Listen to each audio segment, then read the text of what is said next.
My fiancé suffers from face blindness. Because of his face blindness, he left me alone in a foreign land. During an avalanche, his face blindness led him to mistake someone else for me, leaving me buried deep beneath the snow.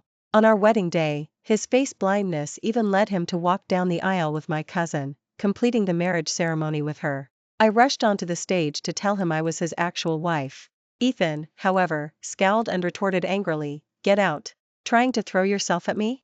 Take a look at yourself first. What kind of trash do you think you are?" I was immediately escorted out of the auditorium by security. For an entire day, he led Tiffany to visit the family memorial and consummated their marriage. It wasn't until the 100th day that his company needed my signature as I, the CEO of Sterling. Only then did Ethan find me, saying furiously, "You know I have face blindness, why didn't you remind me? Did you want me to mistake someone else for my wife forever?" I didn't answer. Instead, I put my ongoing phone call on speaker. "Honey, I booked an underwater suite with a waterbed. Let's enjoy a romantic getaway for two today." His face instantly paled. Before we continue, please subscribe to this channel and tell us where you're listening from in the comments. Hearing the voice from the other end, Ethan's expression immediately changed. He snatched the phone from me. "Who are you? Why are you calling to harass my wife?" Before the other person could speak, I took back my phone and hung up. Ethan's face was furious. He stared at me for a long time before his expression softened, his tone helpless. "Grace, even if you're angry, there's no need to deliberately provoke me. I'm suffering too. Even though I slept with someone else, in my heart, you're my only newlywed wife. It's not like I betrayed you. Alright, stop making a scene. All the company's shareholders are waiting for you to sign the collaboration agreement, aren't they?" His sham lessness made me laugh in anger. I pulled away from his outstretched hand. "The wedding has been held, and the honeymoon taken. Consider it that you married Tiffany. I'm married too. Don't say such things anymore, my husband will get angry, my dear nephew." This wasn't Ethan's first time he had mistaken someone for me. I could forgive him 99 times, but this time, I absolutely couldn't. Ethan didn't believe me at all, thinking I was throwing a tantrum. "It's just a wedding, isn't it? Later, we'll have a grander ceremony. I'll apologize to you in front of all the powerful families and elites of Riverton, alright? Trust me, this time I definitely won't mistake the bride again," he said, chuckling, and reached to embrace me, attempting to kiss me reassuringly as he had in the past. I couldn't help but laugh. He had personally carved a mark on my wrist, yet he could still claim he made a mistake so matter-of-factly. "Ethan, there's no need. What's done is done. There's no need to reverse it. 20 years as childhood sweethearts, I'll just consider my youth wasted, and I don't want to be entangled with him anymore."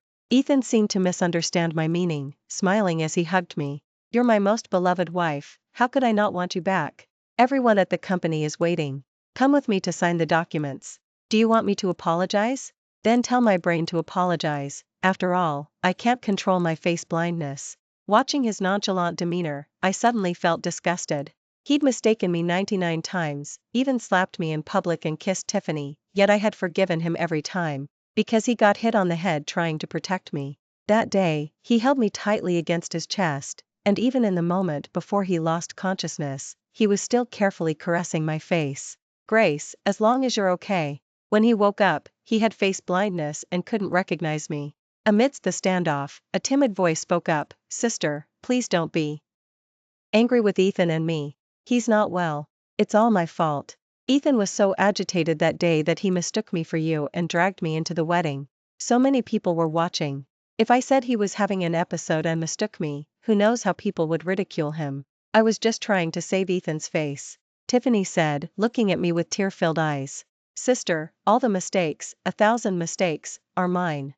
With that, she fell to her knees in front of me with a thud.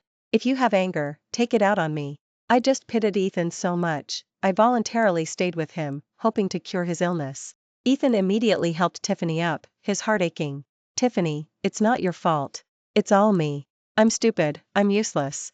I shouldn't have treated you so poorly." As he spoke, he looked up at me, displeasure rising in his eyes. "Grace, Tiffany can be so understanding and doesn't blame me, so why are you so cruel? Is it my fault that I mistook someone? Who was I doing it for?" With that, he grabbed my arm and dragged me outside. "Alright, we can talk about these minor issues later. Everyone at the company is waiting. Do you want them to see me as a joke?" My feet stumbled, and I was dragged and slammed into the door, my forehead instantly bleeding profusely. Through my blurry vision, I looked at Ethan, my heart growing colder and colder. I violently shook him off. Ethan, I told you, I'm already married. Ethan roared angrily. Grace, Tiffany just managed to get my condition somewhat under control. Do you have to provoke me like this? In this life, you're not allowed to marry anyone but me. His audacity made me laugh in exasperation. He himself married my cousin and publicly humiliated me, and now he forbids me from marrying. I touched the ring on my hand. Too bad his words didn't count. Ethan saw the wedding ring on my hand, his expression softened, and he sighed helplessly, saying, "All right, Grace, you're even wearing the wedding ring.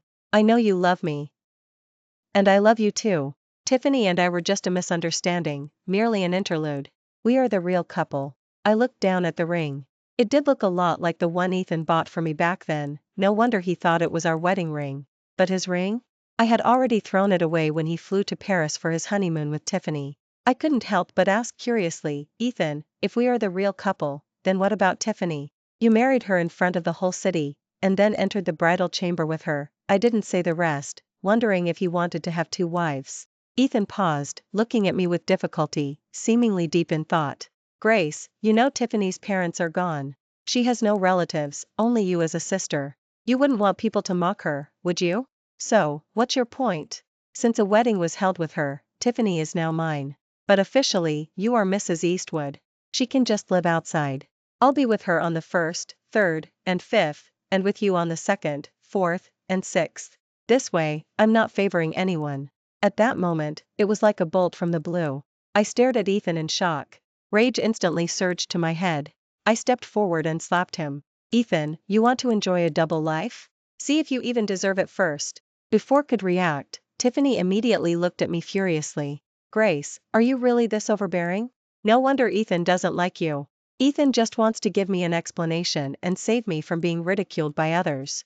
If you can't tolerate me this much, I'll just go back to my hometown now." Ethan frowned, grabbed Tiffany's hand, and glared at me viciously. "Grace, I said it's all my fault. Tiffany just pities me and wants to help cure my illness. Do you have to drive her away?" I thought I was as calm as water, but my heart still felt heavy. "Ethan, if you think it's my fault, then don't come looking for me. Let's just leave each other alone from now on."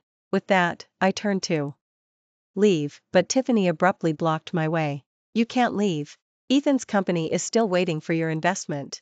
The company's shareholders already have issues with him. If you just wash your hands of it, aren't you deliberately making things difficult for him?" I couldn't be bothered with her. I pushed her hand away, intending to leave. She suddenly stumbled backward. "Ethan, my stomach hurts so much." "The baby." Ethan was startled, immediately panicking. "Tiffany, hold on. I'll take you to the hospital right away." He finished, then whirled around and glared at me, his eyes full of rage. "Grace, you are so vicious. You dare to bully Tiffany right in front of me. I'm telling you, if anything happens to Tiffany's baby, I won't let you off the hook." With that, he immediately turned to the bodyguard next to him and said, "Lock Grace in the basement. Don't let her out without my permission." He then quickly left the villa, carrying Tiffany. The bodyguard looked at me menacingly, grabbed my arm, and escorted me into the basement. In my panic, I wanted to make a phone call for help, but then remembered my phone was in the living room. The basement was filled with clutter, and dust filled the air. Instantly, my throat started coughing, and my breathing grew rapid. My face changed dramatically.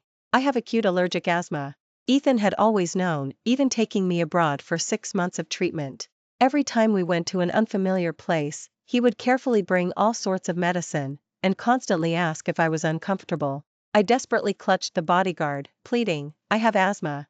Call right now and tell him to let me out." The bodyguard, unable to shake me off, reluctantly dialed Ethan's number.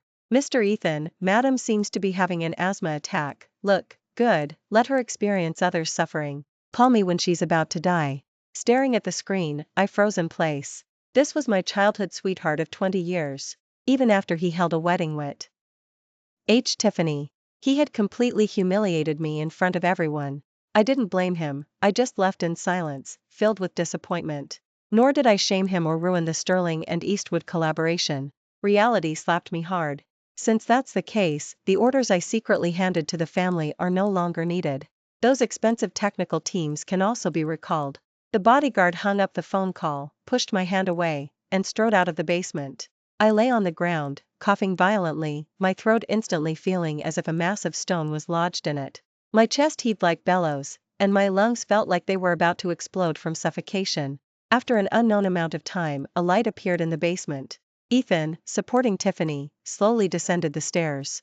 Tiffany, even though she's your sister, she almost made you miscarry. She must pay the price, otherwise how will anyone respect you in the future? Tiffany's face was filled with grievance. She is my sister after all, and the sterling heiress.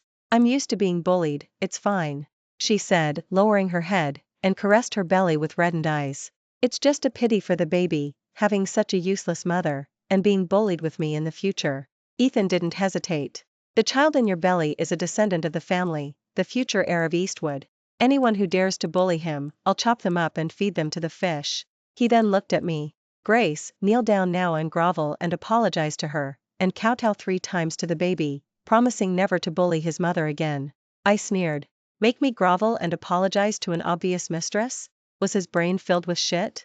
Feeling the suffocating tightness in my chest, I said coldly, Ethan, I don't care how you favor Tiffany. You'd better let me out right now. My husband is someone you can't afford to offend. If something really happens to me, your Eastwood family can expect to be buried with me. Ethan's face immediately why changed. He exploded in rage, saying, Grace, it's bad enough that you won't apologize to Tiffany, but now you dare to threaten me? It's time I properly teach you some manners, otherwise how can you be the Madam of Eastwood in the future? He walked over, kicked me to the ground, stomped hard on my back, then turned to look at Tiffany tenderly. Tiffany, she disrespected you today. How do you want to punish her? Tiffany said uneasily, Ethan, I don't want to punish sister, but how can she threaten you? How about this, make her act like a dog, so she learns how to be loyal and obedient to her husband. Ethan immediately smiled with satisfaction. Tiffany, you are still so gentle and sensible. If your sister were half as gentle as you, I would be perfectly content. He said, looking at me, Grace, if you truly love me, then crawl between my legs. Otherwise, I won't hold a wedding with you, and in the future, Tiffany will be my only wife. I angrily lifted my head, panting as I roared, Ethan, you're insane. Let me go right now, or you won't be able to bear the consequences of harming me. My husband won't let you off. Before could speak, Tiffany kicked me in the waist. I fell face first to the ground with a thud, getting a mouthful of dirt. Sister, what are you talking about? Consequences? Stop pretending. Everyone knows you love Ethan to death. How could you marry someone else? We're all doing this for your own good. If you don't suffer a little, how will you ever be a good wife? She said, looking at Ethan, Ethan, look at sister's hands, so slender and white. I wonder if she can still be this arrogant after they're broken. Ethan's gaze fell on my fingers splayed on the ground. He gave an order to the bodyguards, Madam has spoken, why aren't you acting? My heart jolted. I screamed suddenly, Ethan, you can't do this to me. You said you loved my piano playing the most. I knew Tiffany's goal. I had reached grade in piano. I had won first prize in nation all competitions and was the music goddess admired by everyone in Riverton. Ethan had gazed at me adoringly countless times, and for me, he even bought a top-tier piano from abroad. He said that as long as I liked it, he would always support me. Tiffany wanted to destroy the one thing Ethan loved most about me. Ethan hesitated upon hearing this. Before he could say anything, Tiffany stepped forward and stomped on the back of my hand. Don't want to do it? Why aren't you smashing them? The bodyguards no longer dared to hesitate. They picked up iron rods and slammed them onto my hands. A piercing scream immediately rang out. I lay trembling on the ground, watching my fingers, stuck to the floor, twisted and shattered. Ethan finally sighed. Grace, I'm doing this for your own good.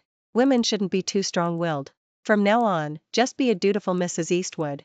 Stop playing piano or flirting around. The pain in my fingers made my chest clench. I raised my head miserably, my eyes bloodshot. Ethan, you will get your retribution. Ethan instantly became enraged. He snatched a steel pipe and brutally slammed it onto my other hand. Grace, since you refuse to change your ways, you won't need this hand either. Another agonizing scream erupted. My vision blurred, and I could no longer make a sound. Tiffany kicked me. Sister, you should just honestly act like a dog and submit beneath Ethan's crotch, or we'll have to teach you manners again, she said, dragging me like a dead dog beneath Ethan's crotch. Ethan looked at me triumphantly and slowly began, it would have been so much better if you'd just been obedient earlier. Remember to get along peacefully with Tiffany from now on. Although you are Mrs. Eastwood, Tiffany has done a service by bearing a child for the family, so her status naturally cannot be lower than yours. So, kneel properly again, kowtow 3 times to Tiffany, and we'll consider today's incident resolved. We can all live in harmony from now on. A flicker of triumph crossed Tiffany's eyes as she looked at me provocatively. Sister, it's not that I absolutely insist you kowtow. I'm also doing this for family harmony. We can't be jealous and throw tantrums, making people laugh at Ethan, can we? As she spoke, the bodyguards lifted me, forcing me to kneel before Tiffany. But I had no strength left. My entire body collapsed limply onto the ground. Ethan, you will pay the price. Ethan erupted in a fit of rage. You truly are unrepentant. Is kowtowing a few times so difficult? As he spoke, he walked over, grabbed my neck, and slammed my head towards the ground. Suddenly, there was a deafening bang, and a team of guards stormed into the basement, quickly pointing their guns at everyone. Just then, a tall, broad-shouldered figure strode down the stairs. The moment he saw me forced to my knees in front of Tiffany, his figure shot forward. He kicked Tiffany away, then with a backhand punch, sent Ethan flying. Dare to lay a hand on my wife? Do you have a death wish? Facing the heavily armed guards, everyone's faces turned white, and they hastily raised their hands. Ethan and Tiffany clung together in panic. Seeing the man embrace me and gently wipe away my blood, Ethan couldn't help but voice his displeasure. Who are you? What right do you have to embrace my wife? Marcus didn't even glance at him. He just tenderly picked up my hand, tears falling onto its back. I'm sorry. It's all my fault for not being by your side to protect you. The moment I saw Marcus, all my strength left me, and I collapsed into his arms. Marcus, you're here. Marcus is the international force. He's often away on missions. This time, he initially didn't want to go, and I even teased him for being obsessed with a comfortable life with a woman. Fortunately, he returned in time today, otherwise, even if I didn't die, I would have lost half my life. Marcus carefully held my hand, gently placed it on his shoulder, then picked me up and laked out. Ethan, like a dead man walking, stepped forward with a grim face, blocking our path. I don't care who you are. Daring to seduce my wife? You have a death wish. Marcus immediately radiated a chilling coldness, his gaze piercing Ethan like daggers. Guards, apprehend everyone. Notify the police department, strict investigation for assaulting a military spouse. Only then did Ethan carefully observe the armed man. His uniform was international police attire. His face instantly paled, and he finally glared at me fiercely. Grace, you shamelessly cheated on me with a soldier. Do you think I'm afraid just because he's backing you up? Marcus's gaze was sharp. Enduring the pain, I quickly spoke up. Ethan, he's my husband. If he doesn't support me, who should he support, that hussy? You've already married someone else, yet you trespassed into my home to threaten and assault a military spouse. You can expect to be investigated. Ethan froze in shock. How is that possible? In just 100 days, how could you possibly marry someone else? I never said I wouldn't marry you. How could you get married? You love me so much, I couldn't be bothered to waste words on him. Ethan, you can go enjoy yourself for 100 days with my cousin, so why can't I get married? With a sneer, I said, I love you? Do I love you kissing her in public? Do I love you confining me to the home while you marry my cousin? I stared at him intently. Ethan, I did love you, but I loved the Ethan who only had eyes for me, who would cherish me for a lifetime, not the Ethan who used his illness to keep a mistress. With that, my gaze shifted to Tiffany, and I slowly spoke, where is your love? Is it for 2 wives? Ethan froze in place. Seeing still clinging tightly to his arm, he hastily jumped away as if burned. No, Grace, it's not what you think. I really did mistake her for you. I can't just be heartless and irresponsible, can I? Watching his evasive gaze, I slowly revealed the name carved on my wrist, smiling coldly. Ethan, you have face blindness, but you're not blind, nor do you have amnesia. You carved this name yourself, how could you not know it? Embarrassment flashed across Ethan's face. He stepped forward to pull me. Grace, he ultimately couldn't explain any of it. I scoffed and said, get out. You're disgusting. Tiffany immediately stepped forward and pulled Ethan. Ethan, since sister is already married, you shouldn't. Shut up. Ethan abruptly turned around, shoved Tiffany away, and glared at me with bloodshot eyes. Grace, you're an orphaned girl. If not for the family's support, you would have been swallowed up by others long ago. How dare you marry someone else? You're ungrateful. I chuckled. When my father was gravely ill, Ethan did help a lot, bustling about, but it was limited to running errands and offering a few comforting words. The family had my uncle and my mother's brother, they fully supported me, and the sterling quickly got through its transition period. Instead, I was the one who repeatedly used sterling resources to help him, causing friction with my mother's brother and others. Marcus looked at Ethan with piercing eyes and let out a cold snort. Grace, since Mr. Ethan says you're ungrateful, let's recall our clients. And the elite team I brought in from internationally for you? They're all withdrawn. I nodded. My wonderful husband, I'll do whatever you say. As he spoke, Marcus picked up his phone and called secretary. Secretary, notify the 4 powerful families. All orders with Eastwood are to be withdrawn, our core technical team is to be recalled, and issue a statement. Anyone who cooperates with Eastwood from now on will be an enemy of Marcus. Ethan's face instantly turned ashen. He incredulously stepped forward and grabbed me. Grace, no way. Didn't you say the 4 powerful families appreciated my talent? I scoffed.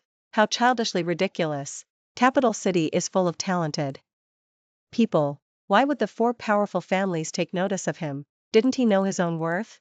Because I loved him, I poured all my resources into helping him, wanting to elevate the mid-tier Eastwood to stand shoulder to shoulder with the family as a top-tier company. I wanted him to stand tall beside me in high society. But after only 2 years of good fortune, he became arrogant, actually trying to control me, confining me to the home. I evaded Ethan's touch and softly said, "Husband, let's go." Marcus nodded, then looked at the guards. Take those who bullied Madam to the police department. I will make a phone call to the Riverton Security Department and ask Riverton's chief of police what the charges are for assaulting a military spouse. All the guards executed a takedown, immediately pinning Ethan and Tiffany to the ground and expertly tying them up. Tiffany immediately started howling. It's not my fault. It was all Ethan's idea. He wanted to manipulate Sister's personality, he wanted to use me to suppress Sister. He himself told me to pretend to cooperate with his face blindness, using the opportunity to humiliate her in front of everyone, suppress Grace's arrogance, and he even promised to give me a proper status after it was done. Ethan's face turned grim, and he immediately roared, "Shut up, you hussy. Didn't you instigate all of this? You said Grace was arrogant and that after we married, she definitely wouldn't hand over the sterling to me. So you told me to use my illness to humiliate her and break her spirit. You're the one who incited me and ruined my relationship with Grace," he said, throwing Tiffany aside.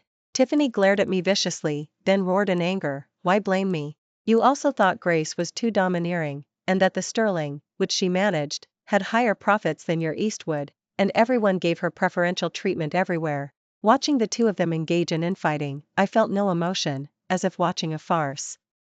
From the moment he took Tiffany on their honeymoon, posting 10 affectionate social media posts a day, I had completely given up hope. Marcus carried me away, his strides long. Behind us, Ethan's desperate pleas echoed, but I never looked back. Marcus took me back to Capital City by helicopter and found authoritative specialists for treatment. Seeing my shattered fingers bound like mallets, Marcus's tears fell endlessly. This man of steel, who never shed a tear on the battlefield, cried like a child for the first time. Grace, it's all my fault. I was careless. Why didn't I leave someone to protect you? It was my dereliction of duty as your husband. I smiled and told him, it's not your fault. I was just blind myself. Marcus was on a mission. The earliest he could return according to schedule was tomorrow. His managing to come back today was already unexpected. Actually, Marcus and I were also betrothed from birth by our parents. As we grew up, he would often send me food and toys, and come with Uncle to Riverton to see me. But because of his military background, he was stern and unsmiling, with a dark and serious demeanor, so every time I saw him, I felt like a mouse seeing a cat. Moreover, he was constantly on dangerous missions, so my father grew concerned and cancelled the engagement with Uncle. That year, Marcus even specifically flew to Riverton to see me. He bought me a necklace, a dress, and shoes, and said with a blush, "Grace, can we not cancel the engagement? Don't worry, I'll protect myself on the battlefield and won't make you anxious." At that time I was passionately involved with Ethan, spending every day reveling in leisure, quite carefree. I cruelly rejected him, saying I had someone I loved. Marcus's eyes immediately dimmed. He clenched his fist and punched the wall. That day, I was frozen in shock. Marcus then frantically comforted me, saying he wasn't angry with me, but with himself. That day, I pushed him away and ran, not looking back no more. How much he called me. Later, when my father passed away from a serious illness, Uncle came with Marcus. That day, he just looked at me with deep eyes, calmly kowtowing and lighting incense for my father. As he left, he solemnly told me, "Grace, if someday you are still willing to marry me, no matter your age, I will marry you." So, when Ethan and my cousin finished their wedding and flew directly to the USA for their honeymoon, I contacted him. A soldier's speed is truly swift. I made the phone call at 8, the plane arrived in Riverton at 10, and the marriage license was in hand by 11. We were originally going to have a wedding, but considering my situation, Marcus and I decided to postpone it. Although there was no wedding, Marcus personally built a flower stage for me, invited a few of his closest friends, and held a warm ceremony. Only after we married did I discover that this rough soldier actually had a sensitive side. He would cook breakfast in the morning and bring it to my bedside. When traveling for work, he would prepare various frozen meals for me in advance and stock them in the freezer. He even, as a grown man, started researching jewelry and clothing. Even now, I can hardly believe that my husband is the internationally feared anti-drug hero who strikes terror into his enemies. Since my fingers couldn't move, Marcus took care of all her living expenses. He would feed me meals, cut fruit into small pieces, and even carry me to the bathroom. I blushed and insisted on doing things myself, but he immediately became displeased.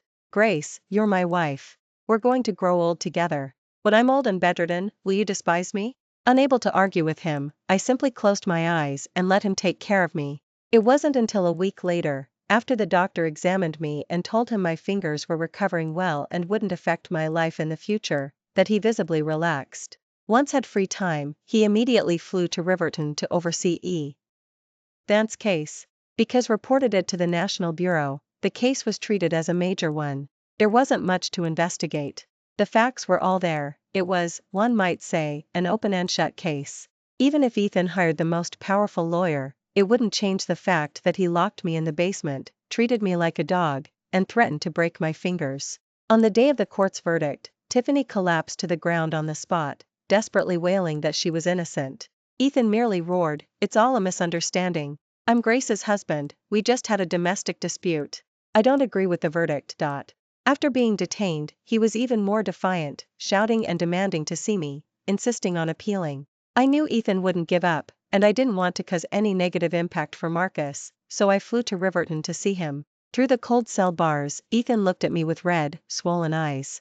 "Grace, I know I wronged you before, I was an asshole. Please, for the sake of the love we once shared, give me another chance."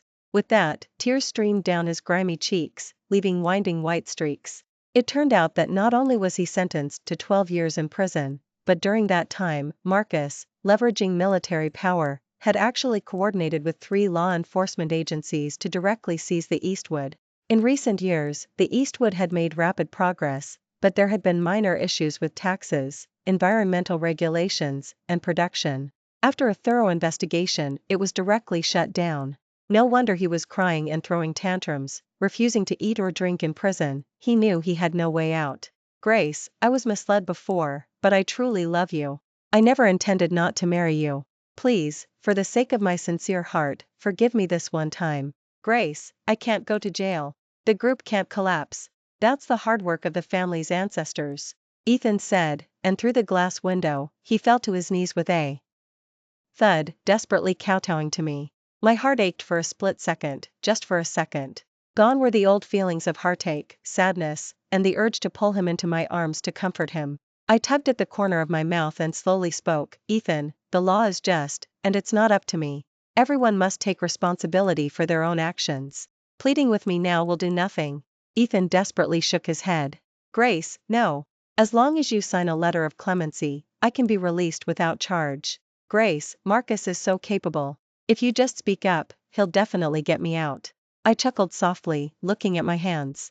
"Ethan, why would I make my husband break the law for a perpetrator? Don't you think you brought this upon yourself?" Ethan paused, then gripped the bars tightly. "Grace, I truly regret it. Tiffany was the one who instigated me. Actually, that day, I just wanted you to admit your mistake. I never really intended to punish you. If only you had been a bit more obedient that day, if you had just bowed your head to me, I wouldn't have treated you like that. How can you, a woman, be so domineering? Once married, you should attend to your husband, raise your children, and take good care of your husband." I watched him indifferently as he made excuses, claiming he regretted it when he saw my deformed fingers that day, and that Tiffany had been fanning the flames beside him. My heart was simply cold. From beginning to end, he blamed everything on Tiffany, never considering himself utterly heartless. I truly felt incredibly blind. Only now did I see him for who he truly was, man or demon. I actually gave up an honest and straightforward person who genuinely loved me, all for him. No wonder heaven let my fingers be shattered. This was my punishment. I didn't want to say another word. I turned to look at Marcus standing at the door. Husband, I'm done. Let's go home. Marcus immediately walked over, scooped me into his arms, and headed out. Ethan grabbed the cell bars, shaking them violently and roaring, Grace, why are you so heartless? Why won't you let me go, Grace? You have no conscience. Marcus stopped, surprisingly walked back, and stared at Ethan inside the cell bars with a chilling gaze. If you dare to say one more word about Grace, I'll make your life in prison a living hell, believe it or not. Ethan instantly froze, his eyes wide, and he didn't utter another roar. Back in Capital City, Marcus resumed his nanny-like, close-at-hand service. I never heard news of Ethan again. Why would I? This was the punishment he deserved, a just judgment by the law. It was a month after I was discharged from the hospital that I learned the Eastwood had truly gone bankrupt, and Ethan was sentenced to 15 years in prison. His 3 appeals were all rejected. The charges were threatening and assaulting a military spouse and disturbing public order. Tiffany, as an accomplice, was also sentenced to 10 years in prison. Due to intense emotional distress and severe shock, she miscarried the baby. It's said that in prison, she was rambling deliriously, at one moment claiming to be Madam of the Eastwood, the next saying her baby was the CEO. I didn't feel an ounce of sympathy. From the moment she came to the Sterling family at 10 years old, I pitied her for being orphaned young and always treated her like my own sister. We ate and lived together, and all her living expenses were at the same standard as mine. I never imagined that greed knows no bounds. She actually seduced my fiancé, drugged me on my wedding day, hoping to smoothly take my place. All I can say is, she deserved what she got today. 3 months later, I became pregnant. Uncle was overjoyed and immediately transferred half of his family's assets into my name.